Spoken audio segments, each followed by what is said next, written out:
Bonjour Monsieur Goguet. Bonjour. Vous êtes RSI à la DPI 61. Vous pouvez nous expliquer votre rôle et décrire votre association? Oui, bien sûr. Donc, je suis responsable des systèmes d'information à l'ADAPI de l'Orne. C'est ma deuxième expérience dans le médico-social. Ça fait 15 ans que je suis informaticien dans le secteur. C'est aujourd'hui un poste qui me donne la possibilité de gérer des projets d'envergure, de déploiement de logiciels particulièrement. Et c'est ma deuxième expérience de déploiement de logiciels dossier de l'usager. Est-ce que vous pouvez nous décrire votre projet d'informatisation du dossier de l'usager? Eh bien, ce projet a été inscrit dans notre CEPOM pour l'année 2023. Et en fait, l'opportunité du programme SMS numérique nous a permis d'anticiper le lancement de ce projet. Donc on s'est positionné auprès de notre ARS parmi les organismes gestionnaires pour être candidat et élu dans ce protocole. Et on a été retenu, voilà, et donc on a lancé toute la démarche accompagnée du RESA et de l'ARS pour répondre au marché public, enfin pour publier le marché public, pardon, et recueillir les réponses des différents éditeurs suivant le cahier des charges de l'ANAP. On a monté en interne une commission qui s'est chargée de relire les réponses des candidats. Et donc on a porté notre choix sur Imago. Quels étaient vos objectifs et vos critères principaux? Donc l'objectif aujourd'hui, c'est de rentrer dans le 21e siècle pour nos professionnels, clairement. Et les critères, c'était impératif de trouver un outil ergonomique et facile d'accès. Parce qu'on n'est pas dans des publics de professionnels qui sont forcément très technophiles, donc il fallait trouver des choses qui soient facilement accessibles et déployables auprès de toutes nos équipes et qui rencontrent une appropriation assez rapide pour qu'eux-mêmes en bénéficient et récupèrent le retour sur investissement, disons, de leur temps assez rapidement. Et où en êtes-vous de votre projet ?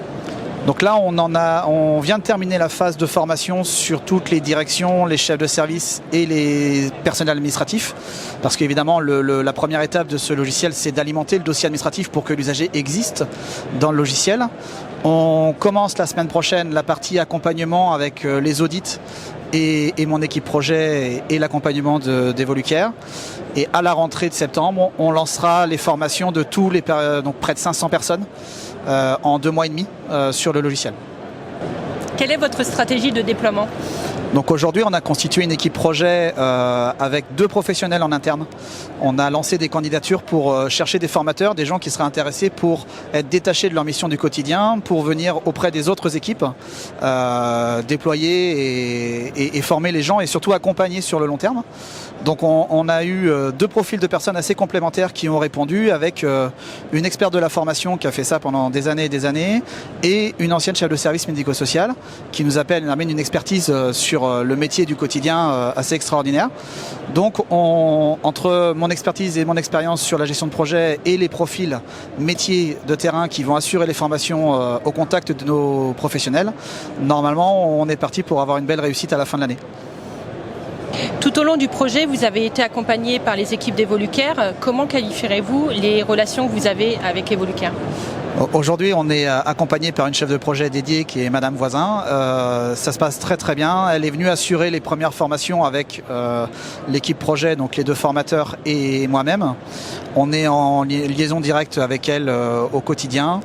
Et c'est des échanges très très intéressants parce que belle expérience du terrain aussi et de la formation, et donc elle a pu aussi coacher et recaler sur les techniques de formation pour nous qui ne faisons pas ça tous les jours non plus. Donc on est très très satisfait pour l'instant du déploiement. Tout au long de votre expérience professionnelle, vous avez effectué 2 déploiements de dossiers d'usagers informatisés. Selon vous, quels sont les points de vigilance qu'il faut retenir ? Alors d'abord et avant tout, il y a un travail à mener sur le fond, sur la qualité des écrits et sur les pratiques professionnelles pour respecter les bonnes pratiques, parce que l'outil n'est que le reflet de ce qui se fait au quotidien. On a eu beaucoup de questions à chaque fois sur les équipements des établissements, donc on a, nous dans l'ADAPI de l'Orne, doublé le parc d'ordinateurs. Et beaucoup de questions aussi sur l'organisation du temps de travail, parce qu'il faut intégrer le logiciel dans la vie des professionnels. Après, nous, ce qui a très bien fonctionné dans ma précédente expérience et ce qui prend une très bonne tournure, c'est justement le recrutement en interne de ressources qui fait qu'elles sont aussi disponibles pour venir faire de l'accompagnement sur les structures qui auraient des particularités ou qui auraient besoin de redites ou de revenir plusieurs fois.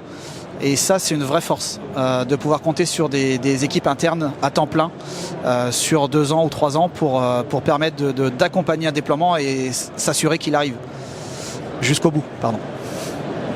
Eh bien, merci beaucoup, Monsieur Goguet. On vous souhaite un très bon déploiement et une très bonne collaboration avec nos équipes. Je vous remercie.